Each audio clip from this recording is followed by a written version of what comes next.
Yun, then mix lang natin mabuti pagkatapos natin ilagay lahat ng chicken.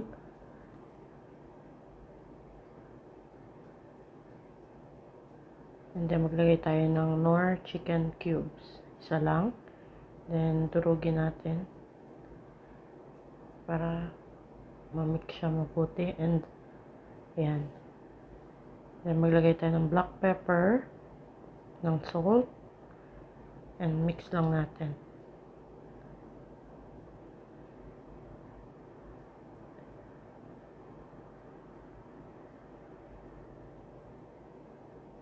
And then mag-add tayo ng water. Yung water, napakuluan ko na rin siya para mabilis mag-boil ang ating sabaw.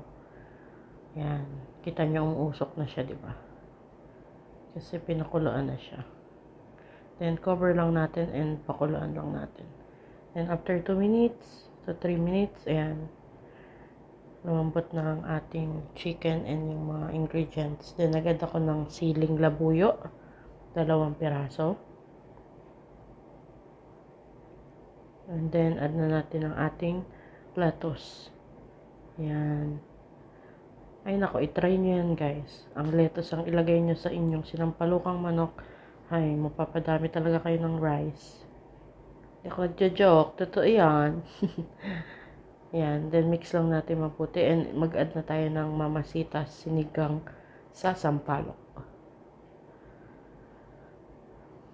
Yan. Hot and spicy din siya guys. So, masarap siya kasi naninipa sa anghang. At the same time, mapapaniwi ka sa asin. Ayan na, then mix lang natin mabuti.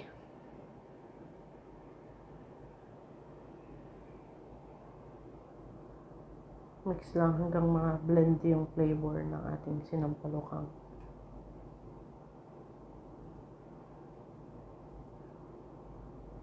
Then, yan. Pakuluin lang natin, guys.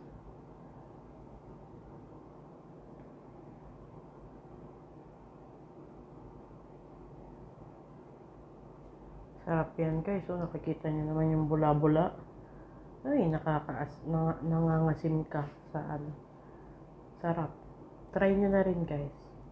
Yan lang, guys. Thank you for watching. Please don't forget to comment, like, and share. Follow na rin. And see you on my next video. Thank you for watching. Bye-bye. Love you. Yummy. Sinampalukang manok. Hala, Judes. Hello mga katabs. Welcome back. Let's cook again. Sinampalukang manok. Let's start.